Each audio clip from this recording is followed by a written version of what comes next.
हमारे प्यारे भाइयों बहनों माताओं व बंधुओं, जीवन सूत्र चैनल पे आपका स्वागत है। आज आपके सामने लेकर आए हैं कि हम आपके लिए गीता के चतुर्थ अध्याय का महात्म्य अर्थ व सार लेकर आए हैं, जिसका आधार ग्रंथ स्वयं गीता ही है।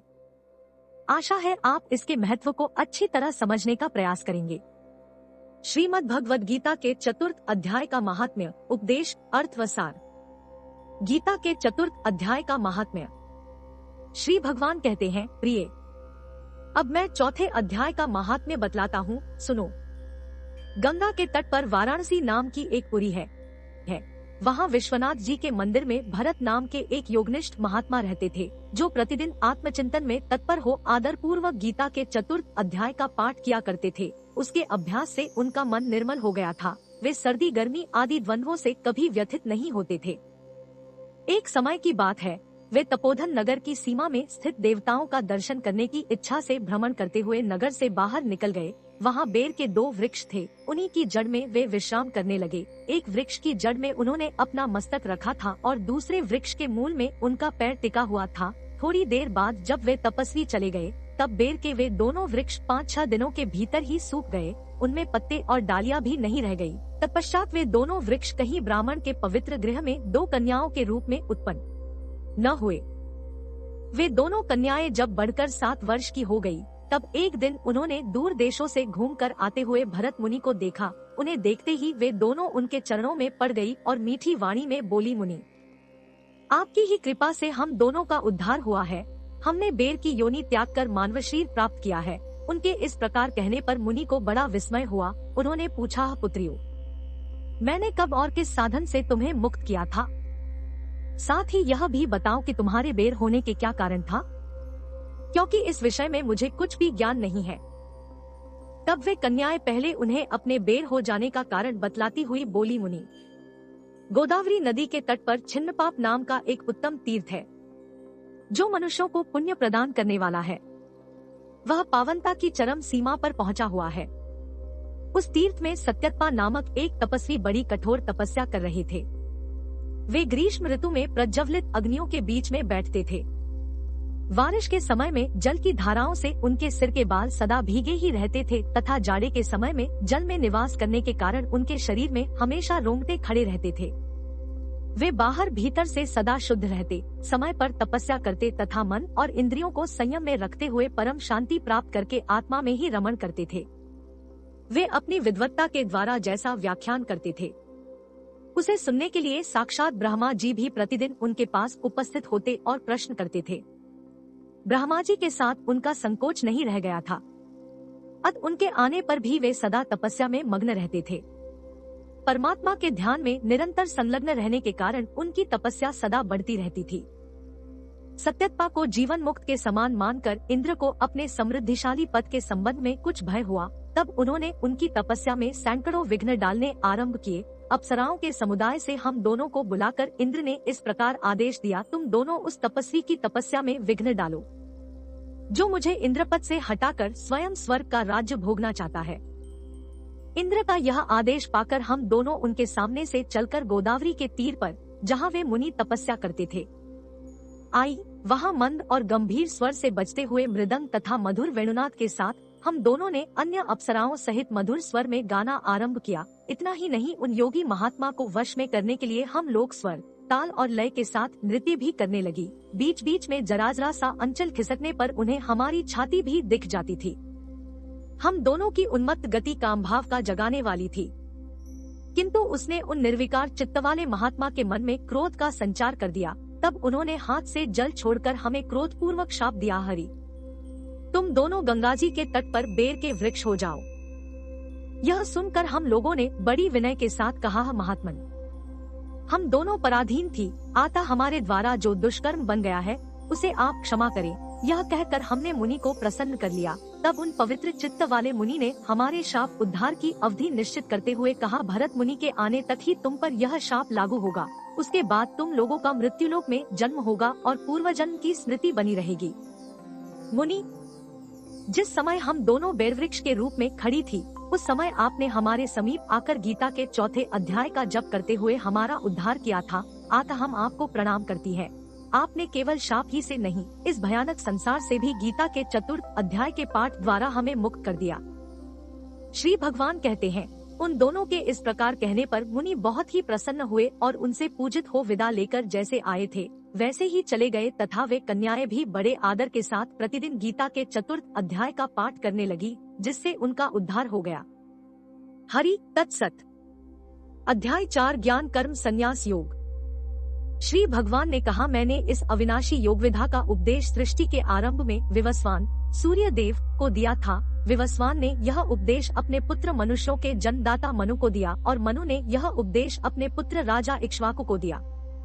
हे परंतप अर्जुन, इस प्रकार गुरु शिष्य परंपरा से प्राप्त इस विज्ञान सहित ज्ञान को राजऋषियों ने विधि पूर्वक समझा, किंतु समय के प्रभाव से वह परम श्रेष्ठ विज्ञान सहित ज्ञान इस संसार से प्राय छिन्न भिन्न होकर नष्ट हो गया। आज मेरे द्वारा वही यह प्राचीन योग आत्मा का परमात्मा से मिलन का विज्ञान तुझसे कहा जा रहा है, क्योंकि तू मेरा भक्त और प्रिय मित्र भी है, अतः तू ही इस उत्तम रहस्य को समझ सकता है।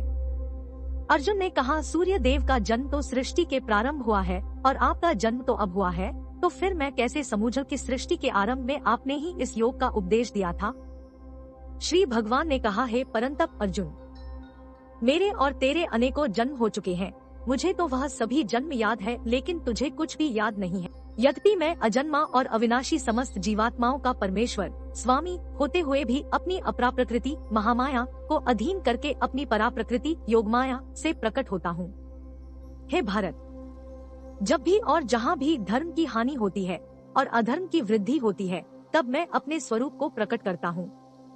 भक्तों का उद्धार करने के लिए, दुष्टों का संपूर्ण विनाश करने के लिए तथा धर्म की फिर से स्थापना करने के लिए मैं प्रत्येक युग में प्रकट होता हूँ।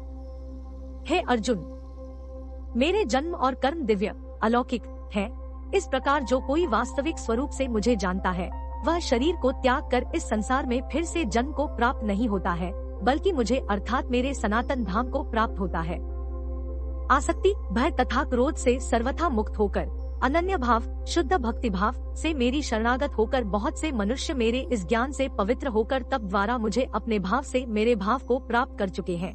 हे प्रथापुत्र, जो मनुष्य जिस भाव से मेरी शरण ग्रहण करता है, मैं भी उसी भाव के अनुरूप उनको फल देता हूँ। प्रत्येक मनुष्य सभी प्रकार से मेरे ही पद का अनुगम करते हैं।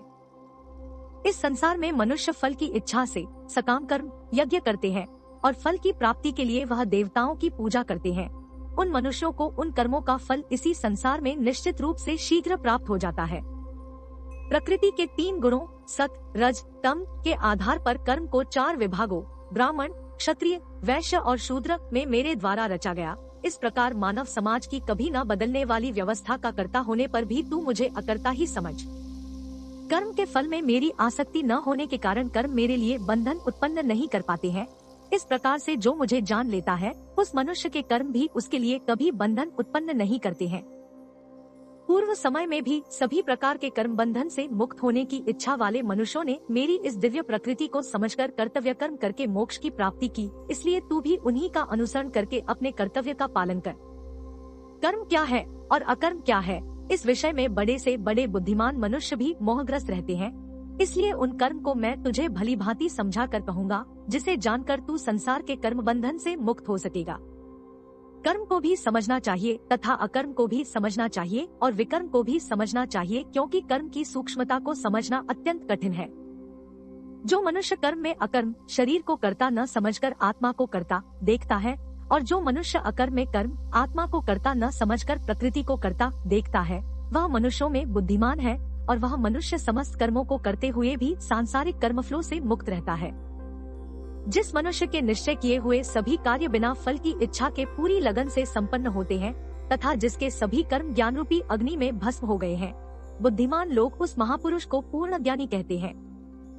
जो मनुष्य अपने सभी कर्मफलों की आसक्ति का त्याग करके सदैव संतुष्ट तथा स्वतंत्र रहकर कार्यों में पूर्ण व्यस्त होते हुए भी वह मनुष्य निश्चित रूप से कुछ भी नहीं करता है। जिस मनुष्य ने सभी प्रकार के कर्मफलों की आसक्ति और सभी प्रकार की संपत्ति के स्वामित्व का त्याग कर दिया है, सा शुद्ध मन तथा स्थिर बुद्धि वाला केवल शरीर निर्वाह के लिए कर्म करता हुआ कभी पापरूपी फलों को प्राप्त नहीं होता है।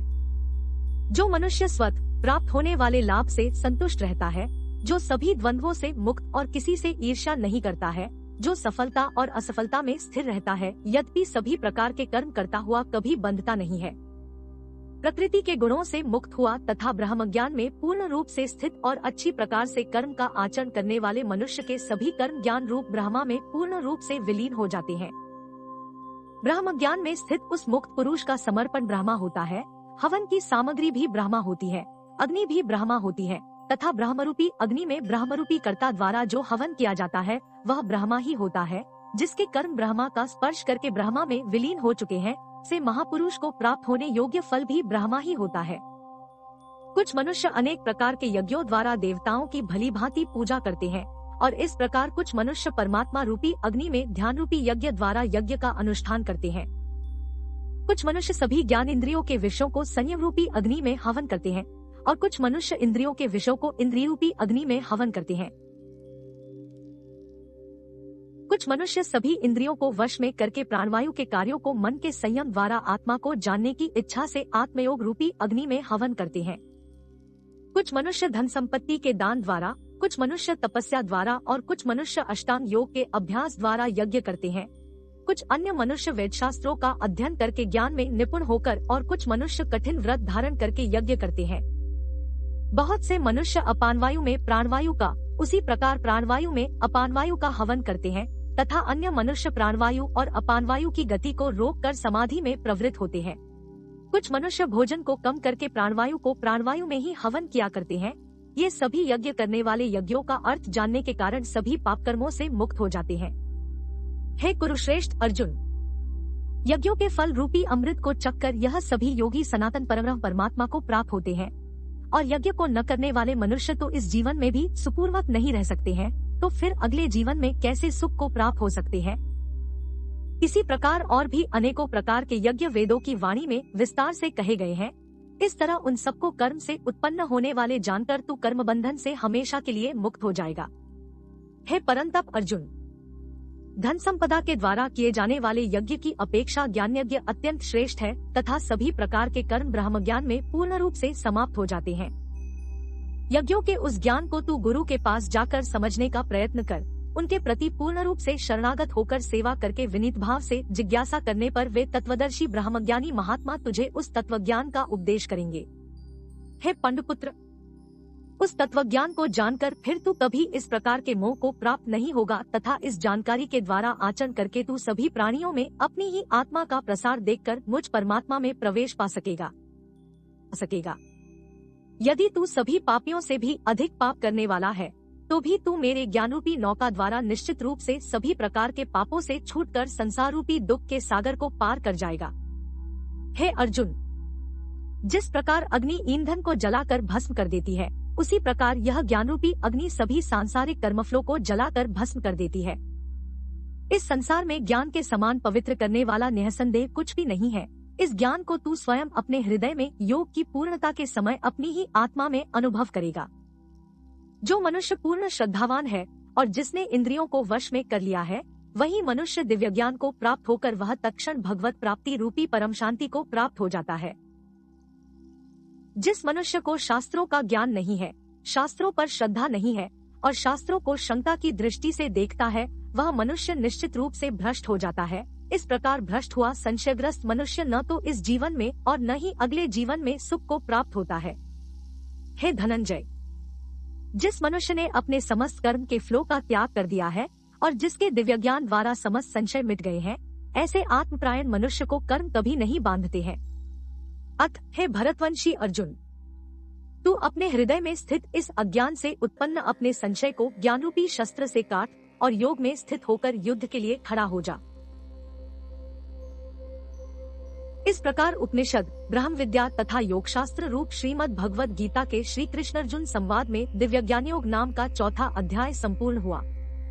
हरि तत्सत। यहाँ साक्षात वासुदेव श्री कृष्ण स्वयं गुरु है और श्री अर्जुन उनके शिष्य।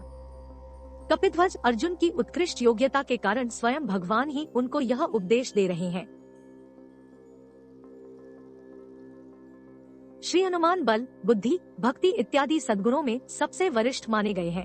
उनको अपनी ध्वजा में धारण करने वाले श्री अर्जुन को साधकों में श्रेष्ठ समझना चाहिए।